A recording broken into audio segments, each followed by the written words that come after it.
গ্রামের মসজিদ যদি আপনার বিরুদ্ধে হয়, গ্রামের মক্তব যদি আপনার বিরুদ্ধে হয়, গ্রামের পলিটিক্স যদি আপনার বিরুদ্ধে যায়, যেখানেই যাক না কেন, এই 16টা পরিবার নিয়ে আপনি আপনার বাড়ির বারান্দায় শুরু করুন এডুকেশনাল মুভমেন্ট। আমি বলছি বিজয়ের পতাকা ওই গার হেরা থেকে একদিন বেরিয়ে আসবে। হতাশ হওয়ার কোনো জায়গা নেই, পিছিয়ে যাওয়ার কোনো জায়গা নেই, হেরে যাওয়ার কোনো জায়গা নেই। স্যারই বোধহয় একদিন আমার যখন ক্লাস করতাম স্যারের কাছে, তো স্যারই একদিন জিজ্ঞেস করেছিলেন পৃথিবীর সবাই জেতে না। আমি বলি স্যার আমি হারার জন্যই জন্ম নেইনি,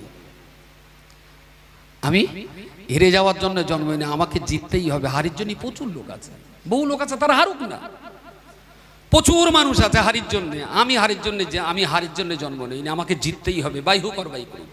যুগ জমানা পাল্টে দিতে চায় না অনেকজন, এক মানুষেই আনতে পারে জাতির জাগরণ। এক মানুষই বিপদকালে বাঁচায় কাফেলায়, ক্ষুদ্র ডিঙি বাঁচায় জাহাজ অসীম দরিয়ায়। এমনি করেই চলছে সেটা রাত্রি দিন মান, একটি বাতি জ্বালাতে পারে হাজার বাতির প্রাণ। একটি বাতি জ্বালাতে পারে হাজার বাতির প্রাণ। তো আমরা সবাই যদি একটা একটা বাতি হয়ে, আসলে আমার বাতিতে যতটুকু আগুন আছে এই আগুনটা যদি আর একটা বাতিতে দিয়ে দিই, তাতে কি আমার বাতির কোনো আগুন লিভে যাবে, কমে যাবে? দিই না কেন তাহলে? আমার যতটুকু সমাজকে এগিয়ে নিয়ে যাওয়ার যতটুকু শক্তি আমার আছে, একটা মোমবাতিতে কতটুকু আগুন থাকে, যতটুকুই থাকে, যদি উদার আর মুক্ত মন নিয়ে একটা মোমবাতি নিয়ে যদি আমি হাজার কেন লাখো মোমবাতিতে যদি আগুন ধরিয়ে দিই, আমার আগুন কখনো কমবে না, বরং আমার আগুন যা ছিল ততটাই থেকে যাবে। 2006 যখন সাচার কমিশনের রিপোর্ট প্রকাশ পেল ডক্টর মনমোহন সিংয়ের আমলে, সেই রিপোর্টে দেখলাম পশ্চিমবঙ্গ 26 নম্বরে, কেরালা 1 নম্বরে। তো আমি ভেবেছিলাম শুধু এইটুকু, যে কেরালার মুসলিমরা 1 নম্বরে কেন আর বাংলার মুসলিমরা 26 নম্বরে কেন। 3টে বিষয় নিয়ে এই কমিশন এই আপনার এই সার্ভেটা করেছিল। একটা হলো অর্থনৈতিক, একটা হলো সামাজিক, আর একটা হলো ধর্মীয় অবস্থান। এই 3টে বিষয়ের রিপোর্টে দেখা গেল যে কেরালা 1 নম্বরে, আমরা 26 নম্বর।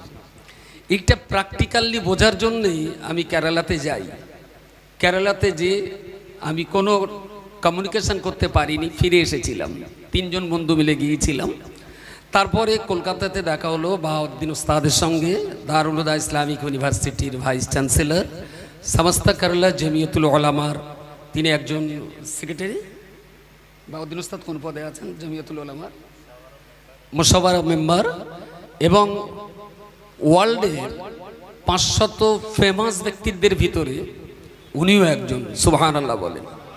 সারা বিশ্বের 500 মুসলিম ফেমাস ব্যক্তির ভিতরে অন্যতম একজন ব্যক্তিত্ব হলেন বাহাউদ্দিন নাদভি সাহেব। আল্লাহ তার হায়াতে তৈয়বা এবং সেহাতে কুল্লিয়া নসিব করুন, বলুন আমিন। 12 মাসের ভিতরে প্রায় 9 মাস তিনি বহির্বিশ্বে থাকেন। সাউথ আফ্রিকার মানুষ কিভাবে কোরআন শিখবে, সেখানকার মানুষ কিভাবে দিন শিখবে, সেটা নিয়েও বাহাউদ্দিন ওস্তাদ ভাবছেন।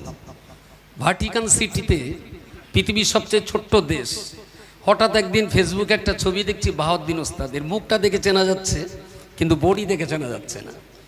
ভাটিকান সিটির নিয়ম হলো ওখানে যেতে গেলে ওদের পোশাক পরে যেতে হবে। উনি সেই পোশাকই পরেছেন, মাথায় টুপি নেই, শার্ট আছে, প্যান্ট আছে, মুখে দাড়িটা আছে। তো সেই অবস্থায় দেখছি আমি, ছবিতে বারবার দেখছি, বুঝতে পারিনি, শেষমেশ বুঝলাম এ তো বাহাউদ্দিন ওস্তাদ। তারপরে মনসুর সাহেবকে বললাম, উনিও বললেন হ্যাঁ তাই। ভাটিকান সিটির 165টা খ্রিস্টান পরিবার আছে বোধ হয়, 165টা। ওই 165টা পরিবার নিয়েই একটা দেশ। এই 165টা খ্রিস্টান পরিবারের এই ছোট্ট দেশেও ইসলামের দাওয়াত নিয়ে বাহাউদ্দিন ওস্তাদ তাদের কাছেও গিয়েছেন। সুবহানাল্লাহ।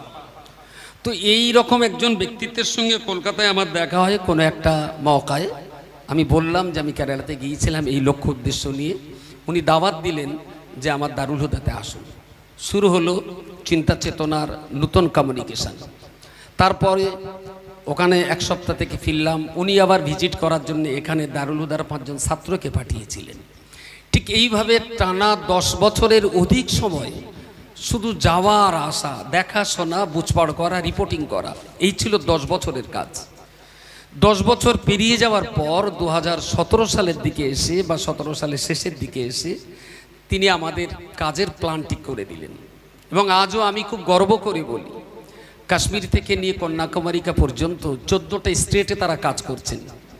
তো আমাকেও অন্য স্টেটেও জিজ্ঞেস করেছিলেন কোন স্টেটে কাজ করতে কেমন টাকা লাগবে, আমাকেও জিজ্ঞেস করেছিলেন কেমন টাকা লাগবে।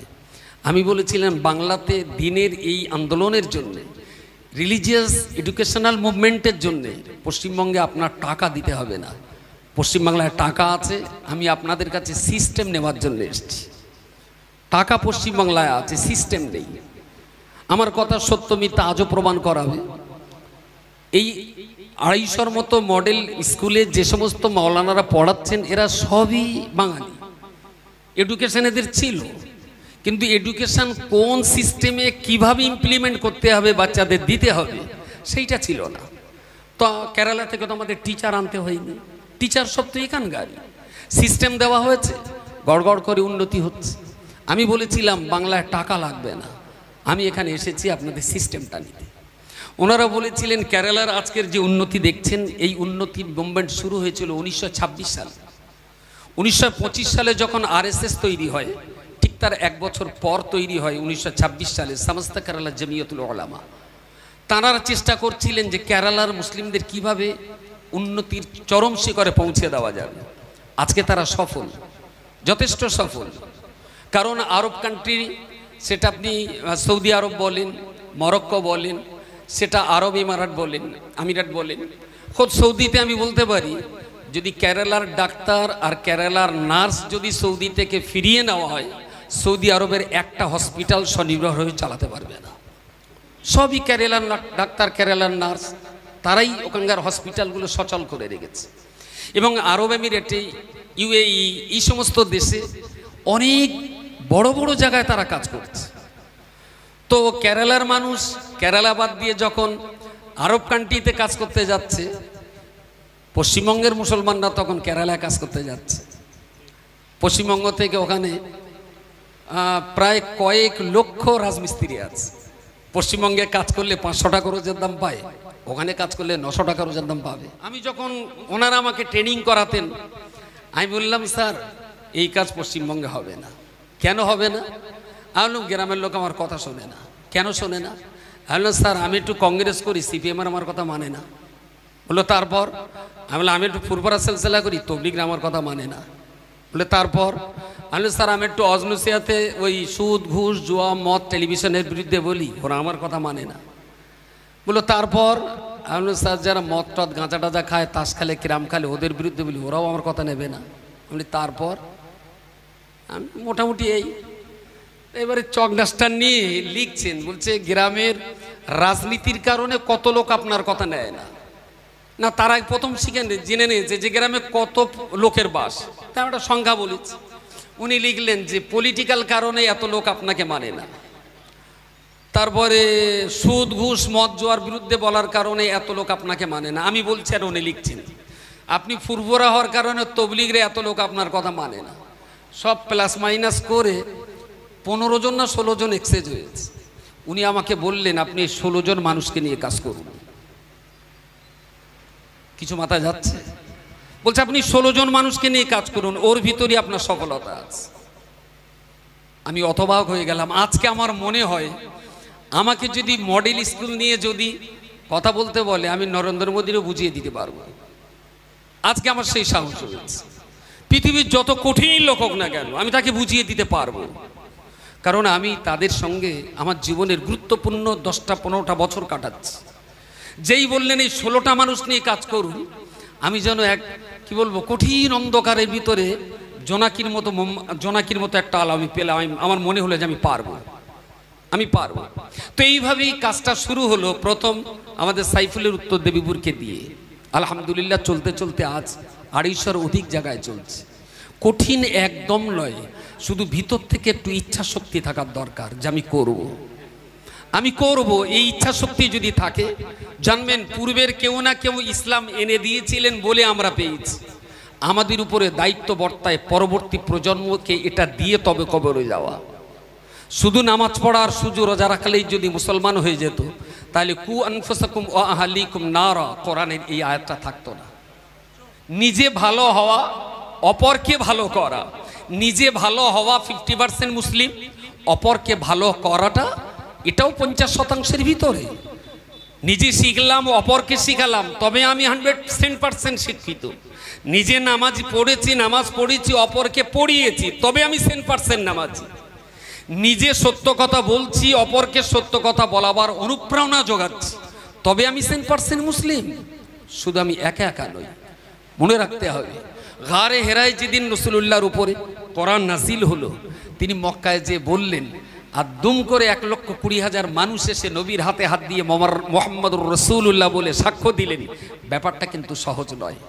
রাসূলুল্লাহ ওখান থেকে ফিরলেন, খুব প্রিয়জন সবচেয়ে কাছের মানুষ খাদিজাকে বললেন, খাদিজা গ্রহণ করলেন। তারপরে রসুল আবু বকরকে বললেন, খাদিজা সুমাইয়াকে বললেন। Multimedia system. প্রথমে ছিলেন একজন, তারপর একজনকে বললেন, দুজন হলেন। এই দুজন আবার দুজনকে বললেন, কজন হলো? 4 জন। সেই 4 জন যদি আবার 4 জনকে বলে, 8 জন। That is multimedia. আচ্ছা, মোবাইলে যে মেমোরি চিপ থাকে, 7 GB মেমোরি দেখেছেন বাবার কালে?